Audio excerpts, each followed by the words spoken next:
Welcome back to my YouTube channel. My name is Daniel, and in this video we'll be covering a shot trading game I played recently. This was a game I played a couple of days ago, and I was playing the white pieces, and let's take a look at what happened. So d4, d5, c4, e6. So we go into a queen's gambit declined here. Typical variation here after h6. Right here, typically white can either play bishop captures on f6 and bishop captures on f6 and knight f3. Or they can play a move like bishop h4 and sort of maintain some pressure on this knight. So I choose to do that in this game. Castles, knight f3, b6 here, very typical move, trying to set up c5 as well as to play bishop b7 to get on the long diagonal.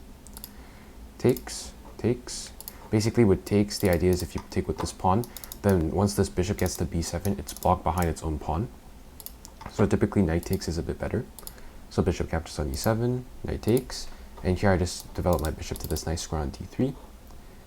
Here bishop b7, I castle, knight b to d7, again setting up c5. Here I play the move queen e2, just getting out of the way. So after c5, I can take and then play something like rook f to d1, or just play rook f to d1 directly. So you'll see rook f to d1 here. Basically, like here if black takes, then I can take back with the knight, and this knight's on a very strong square on d4. Takes. Here I decide to take with the pawn, get the isolated pawn position. This also prevents the knight from getting into the c5 square. So here knight to d5, I take, bishop takes, and I play the move bishop e4, trying to trade off this strong bishop on this long diagonal here with my slightly less strong bishop on d3. Also this opens up my rook to protecting d4, so this should be good. So knight f6, I take the bishop, queen takes, and here queen to e5. My idea is to trade off the queens because the queen on d5 is very good at blockading this d4 pawn. It's not really easily kicked out because I can't play rook c1 to rook c5 because there's a b pawn here, and basically black's plan is to stack behind the queen and try to take the pawn. So here rook to c8, I play queen takes and knight takes, and I bring my other rook to c1. If this trade happens, then I'm pretty happy, I get the open file. Instead here my opponent plays rook f to d8. Here I play the move g3, preventing the move knight f4, which can hop into e2 at some point. So here f6, I just play king f1. I want to get my king into the center. Here king f7, king e2, and g5. And here I just play a3, just preventing the knight from going to b4. Here h5 was played. I play h4, locking up this structure here. G4, and then here I just play knight back to e1. I'm trying to reroute into e3 or into f4 at some point, which can target the h5 pawn. So knight e7. Here there is a threat on my d4 pawn because black is threatening to capture on c1, and after rook takes, rook captures on d4. So here I just play knight g2. The idea here is that if you capture this rook, then here after rook captures on c1 and rook captures on d4, here I have to move rook to c7, counterattacking this pawn here. And there's no way to really get to my king. If you play rook e4 check, I can play something like knight e3, or I can play like king d2, and I should be okay. So instead, after knight e7, knight g2, knight to f5. Here I play rook captures on c8, rook captures on c8 so that this pawn is sufficiently defended, and I just put my knight on e3. Knight back to d6. Here I play king to d3, bringing my king closer, preventing knight e4, and also knight to c4. Here f5, I play my king back to e2 because I realize now there is knight e4 which attacks f2, so I should probably go back. My knight covers the c2 square, so there is no rook c2 infiltration.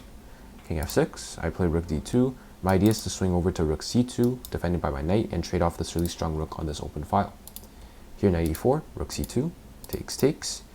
And then here I just bring my knight back, and then I try to centralize my pieces. I put my knight on this nice square on f4, attacking h5. And here it's imperative that my opponent goes back to defend knight f6, because otherwise I would get a pass h-pawn. King to e3, here e4, takes, and then here I start giving checks. And mind you, this position is like completely drawn pretty much. There's no really good way to make progress at all from either side. b3, king e4, king e5, sorry, knight g3, king back to d6. Here I considered the move king to d4. However, I thought after knight e4 this was too risky, because after knight f4, knight takes pawn, knight takes here. And then after something like knight e4, this knight is really paralyzed on the side of the board as it has to defend this g3 point. And it's not like I can counterattack f5 because after knight takes, this also conveniently defends here. And if something like h5, then here you can play something like king e7, come back, chase the knight away, and then pick up this pawn, and then you would have two pawns on the king side. So I elected not to go for this. So instead I played my knight back to f4, knight to e4. Here my opponent tries to get some complications going to try to see if they can win the game instead of getting a draw. Knight takes, and then here I play king e3, knight back to e4, and here I play king f4, defending this pawn, also attacking the f5 pawn. And here my opponent blunders with the move b4. This is actually the only blunder of this game, really. And here the only winning move which I found was a captures on b4, a captures on b4, and here knight to g7. This move is very important, mainly because if I capture this way, then after something like knight to d2, then this pawn will be lost. However, if I go like this, after something like knight to d2, I can play knight captures on f5 with check. And after something like king to e6, let's say, to come over here and defend these pawns, I can play a move like h5. Or I can even play like knight to d3 check, knight to d4 check, sorry. And after king e4, I can play something like knight to c2. And if you play king to c4, well then I'm very happy. I can start pushing my h-pawn. And it doesn't matter that you get this pawn, because I'm pretty sure even knight captures on b4 works here. After king takes and something like h6, the knight has a really hard time of coming back to defend this pawn. In fact, I don't actually think it can. Here you'll see there's no square that can actually get the g6 or f7 where it will defend the pawn from promoting. So here after knight g7, my opponent plays knight f6, committing to defense, knight captures on f5, king to d5. So now it's basically up to now. It's just seeing if I can defend this b3 pawn or somehow win the b4 pawn. So here I play knight e3 check, king d4, and here I correctly calculate that knight captures g4 works, because after knight takes and king takes, king to c3, h5, king takes pawn, h6, king to, let's say king to a3, because king c3 there is like promotion with check. Let's say h7, b3, h8, and b2. Here I can even sacrifice the queen, king takes, and after something like king f5, this pawn will run, and you'll see that the king is not fast enough here. I can just flank the king away, and then after something like this, I will get a queen, and this will get to checkmate soon after. So here my opponent plays knight h5 check, here king f3, simply backing up, I don't want to lose g3. Here king to c3, and here I find a very important move here, knight to e3. The idea here is after king captures on b3, I play the move knight to d5. And after something like king to d4, king to c4, which was played in the game, the only winning move, knight captures on b4. This was actually marked as a brilliant move by chess.com.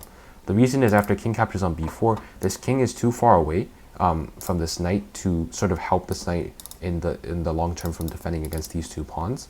And a sole knight against these two pawns assisted by a king won't be able to stop the pawns from rolling down the board and getting into a queen. So king g4, knight f6, king to f5, knight h4, g4. Here I slowly march the pawns up, and we slowly get to a point here after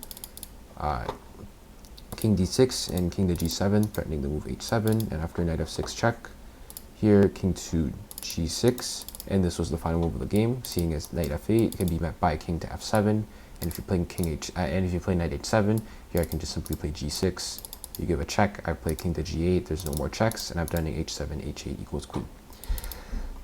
So what to say about this game? So quite a technical game, start to finish. I would say at the beginning, relatively equal position, nothing too much to talk about. I guess here, the main point, which is spotting that b4 was a blunder and capitalizing. And also just another thing, if I play the move a4 here, this is a draw. Reason being, there's the move knight to d2 here. And in fact, I think white is actually more in trouble here because after something like that captures on b3, this pawn is really ready to go and really ready to become a queen. So it's basically imperative I eliminate as many threats as possible, because if I play a4 after knight d2 and taking this pawn, you can also lose this pawn and you can maybe get two queens. Like if like this knight somehow gets back to take this pawn on b4, there's still an a pawn here that can get to become a queen. So that's why eliminating as many threats as possible is important. And then soon after, we get to this position where here it's very important that I take this pawn on b4, otherwise it would probably be a draw. And here we soon get to the final position here after king g6, where my opponent actually ran out of time, but is still completely losing. So yeah, like I said, very technical game, nice technical finish, and hope you all enjoyed this game, and thanks for watching.